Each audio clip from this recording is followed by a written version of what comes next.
Devo ser um designer especialista no mercado onde todo mundo espera um generalista? Como faz? Seja muito bem-vindo a mais um Tudo que você sempre quis saber sobre marcas, mas tinha vergonha de perguntar. Eu sou Guilherme Sebastiani. Eu sou Túlio Filho. E hoje a gente vai responder uma pergunta bem longa da Thaís Hanel, de Viçosa, Minas Gerais. Espero ter pronunciado o seu sobrenome correto, Thaís. E ela coloca: olá pessoal, descobri o canal de vocês ao iniciar um curso online e estou amando os conteúdos. Venho me questionando muito sobre a exigência por parte dos clientes e das agências de um profissional generalista que faz um pouco de tudo. Sou diretora de arte e sinto o mercado de trabalho cobrando cada vez mais um leque maior de habilidades. Você deve saber todo o pacote Adobe, programar post em Facebook, definir estratégias para todos os canais, gerenciar pagamentos, conhecer o mercado, conhecimento de fotografia, noções de programação e por aí vai. Em muitos momentos em que me coloco como diretora de arte e não uma faz tudo, ouço que devo acompanhar o mercado, que hoje todo mundo tem que saber um pouco de tudo. Dito isso, minha pergunta para vocês, né? A tendência de fato existe ou é a criação de um mercado de desvalorização profissional mais economia para o cliente? Como gerar valor sendo generalista e assumir o papel do sei um pouco disso, mas não sou especialista? E por fim, como sobreviver nesse contexto sem grandes frustrações, já que sendo generalista, muito provavelmente seus resultados serão medianos. Tem toda uma crise aqui. Sim. Né?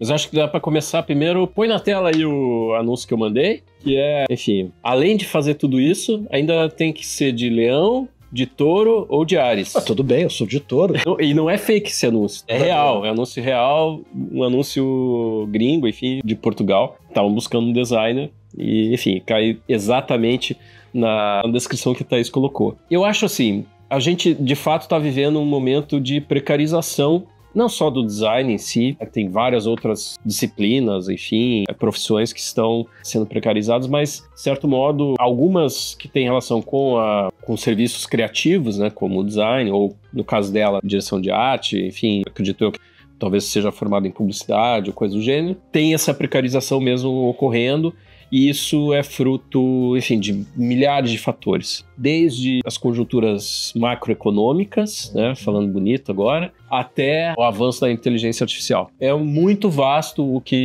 os impactos que podem trazer, ou reduzir, né, o que se paga, ou exigir que se faça muito.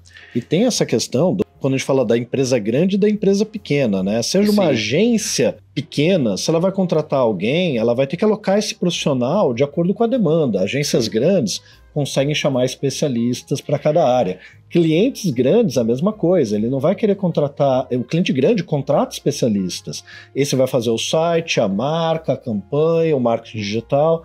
O cliente pequeno, ele não quer contratar de uma identidade visual, do outro site, do outro marketing digital, isso, porque é uma exigência isso até houve um momento em que isso... E também o mercado ele é pendular, assim, né? Então ele tem momentos que está de um lado, tem momentos que está do outro. Então, assim, a gente já passou por momentos onde você ser especialista era importante, depois momentos onde havia uma maior busca pelo generalista, depois volta para o especialista, agora a gente está, de novo, acho que numa etapa um pouco mais generalista. Eu vejo que, assim, o fato de você, como ela, né, ter que, provavelmente nas vagas que ela precisa ver, ou, enfim, nas propostas que talvez ela tenha, né, de clientes até mesmo, essa demanda ela está muito pautada nas necessidades de output que a gente tem, ou seja, a interface hoje ela deixou de ser uma interface, por exemplo, para um diretor de arte que talvez era mais gráfica, para ser qualquer coisa, né? Então você hoje está trabalhando marca quando você faz um podcast, você nem tem, às vezes você tem imagem ali, mas é muito mais o áudio que conta do que a imagem, e você está trabalhando marca.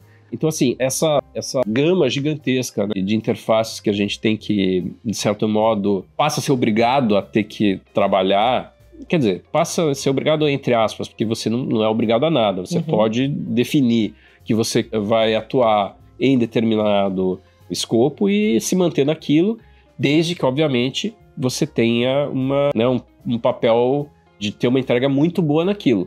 Porque eu acho que é aí que é o ponto. Existem clientes que buscam essa questão mais generalista, e isso é a maioria, de fato. Mas às vezes até no generalista tem um trabalho que para ele é mais importante, que ele quer um especialista que faça aquilo muito bem, e aí sim um pouco do resto. Exato. E tem o cliente que busca o especialista, que é menos, vamos dizer assim, a oferta desse tipo de cliente é menor, mas existe. A questão é... Até pagar mais. Exato. A questão é o que a Thaís está entregando, né? Ela tem que tentar perceber se ela consegue definir, assim, eu vou fazer só isso. Eu não vou fazer vídeo, meu trabalho é direção de arte, eu não vou fazer vídeo, eu não vou fazer, enfim, conteúdo, eu vou ficar focado numa questão. Agora sim, a entrega dela tem que ser muito foda para que, de fato, ela, quando confrontada, possa dizer, é isso aqui que eu entrego. Eu não faço nada, é um pouco, se a gente for pegar um chefe de cozinha. O cara pode fazer tudo, mas ele não, ele foca numa entrega. Agora, eu vou lá para querer aquilo que ele faz. Eu não chego lá para um chefe que faz, sei lá, cozinha molecular e fala, me vê uma pizza. Ele não vai fazer a pizza, né? Então tem também o outro lado, que é onde que ela está buscando essa oportunidade. De se posicionar para atrair o perfil de trabalho que ela quer. Se você vai correr o LinkedIn hoje, você vai ter boa parte das oportunidades são dessa natureza. Ou seja, extremamente generalista e muitas vezes é generalista sem propósito. Uhum. Porque quem está contratando não tem muita noção do que vai precisar. Assim, então é melhor, né? Eu quero um faz tudo. Porque, enfim, se precisar... Então, isso já é uma falha. Mas é uma falha do processo como um todo, assim, né? Agora, uma coisa que eu percebo, que vem dessa mudança de cenário de mercado, de comunicação, de marketing, de brand, de design, é que você tem novas demandas surgindo. Sim. E espaços que se abrem como oportunidade no mercado de trabalho. E aí quem se posiciona como especialista naquilo leva uma vantagem. Só que dentro desse contexto, acho que é um pouco diferente hoje, até a nossa própria realidade, frente à época que a gente se formou, que é realmente foco em algo e ponto final. Sim. Puxa, a gente começou como design gráfico, aí a gente abandonou o design gráfico só em design de marcas, a gente focou. Mas aí o cliente precisava de projeto de naming, então a gente foi tendo que aprender a fazer naming. Aí veio a demanda de estratégia de marca, a gente aprendeu.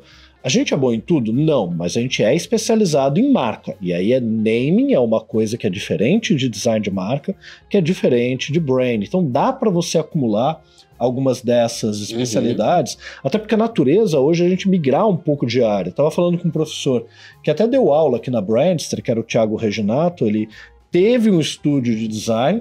Aí chegou um momento que ele, dentro do estúdio, foi mergulhando na área da tipografia e do lettering. Chegou um momento que ele decidiu fechar o estúdio e focou e montou uma escola só de caligrafia e lettering.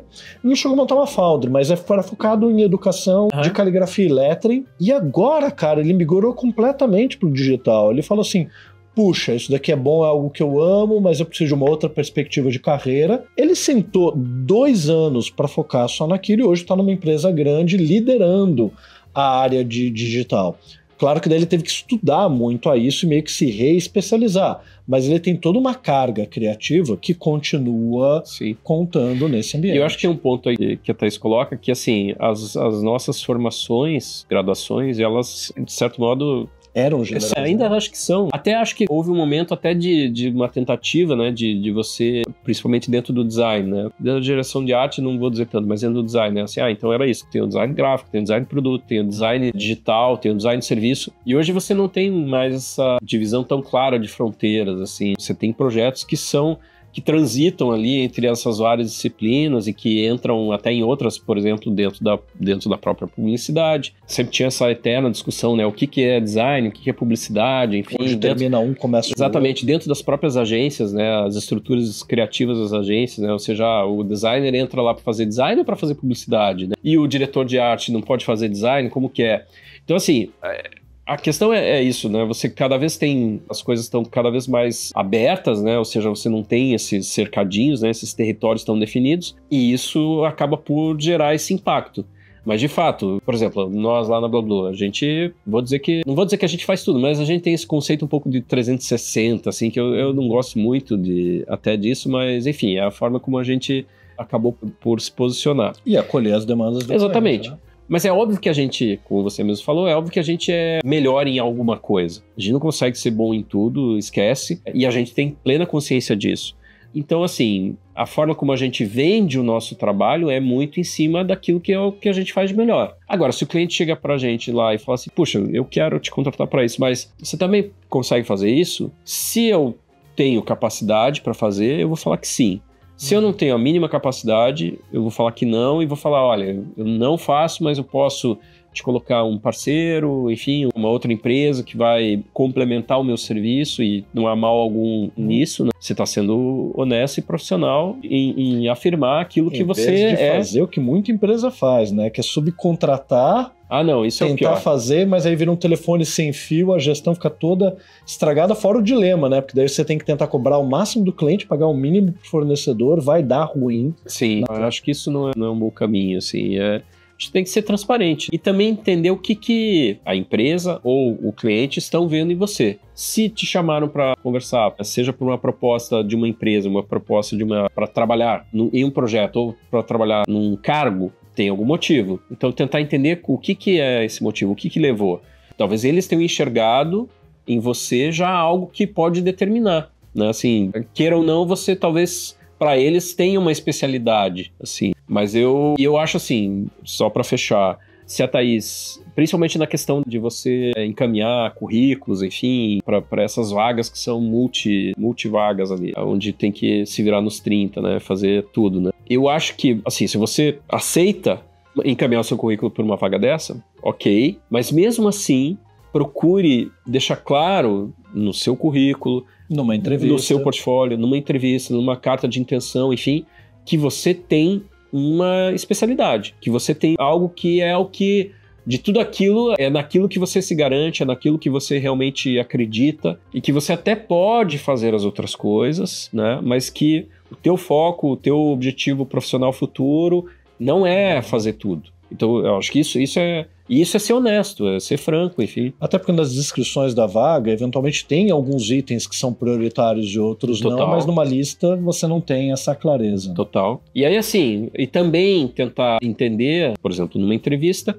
o quanto por cento de cada coisa daquelas, de fato, vai ser necessário. Porque às vezes a gente fica com receio e nem manda o currículo, né? Então, assim, quando o cara fala que você tem que saber toda a plataforma Adobe, e ainda o Figma, e ainda, sei lá, o Canva, ou qualquer coisa do gênero, né? Ok, mas o quanto que eu vou usar? Quantos projetos que eu vou ter que abrir meu Premiere para conseguir resolver alguma coisa? Ou, sei lá, vou puxar o Figma, ou ainda vou ter que trabalhar com alguma questão mais relativa à programação, vou ter que pensar no, sei lá, em Weaver, qualquer coisa do gênero, falando de Adobe, né? Ainda existe o Dreamweaver? Existe, ainda existe. Não sei se as pessoas usam, mas existe. Tá lá dentro do pacote da Adobe, lá, é uma das 100, que agora tem isso, né? Tem solução pra caramba, né? Então é isso. E você... E aí é o ponto para fecha aqui. Você não é um especialista em ferramentas. E muitas vezes essas vagas buscam isso, um especialista em ferramentas. Ou seja, tem que saber todas as ferramentas. Há algumas que até saem fora da minha alçada como um profissional de design, né? Ou seja, eu tenho que saber Lean Canvas, eu tenho que saber, sei lá, outras ferramentas de design thinking que normalmente não estão tão ligadas assim. Enfim, eu já vi de tudo, né? Quando você se vende, quer por um projeto ou quer por uma vaga, você tem que deixar claro que você não é um utilizador de ferramentas. O que você está vendendo... se posicionar pelo teu conhecimento. Exatamente. O que você está vendendo é o teu know-how, o seu portfólio, aquilo que você, o seu pensamento, a sua metodologia, é isso que você está vendendo. Não é um zilhão de ferramentas que estão solicitando ali, né? Eu acho isso. Perfeito. E se você tem uma pergunta como essa, coloca nos comentários. Não esquece de compartilhar, salvar esse vídeo para escutar de novo depois, ou compartilhar com alguém que você acha que também pode aproveitar esse conteúdo.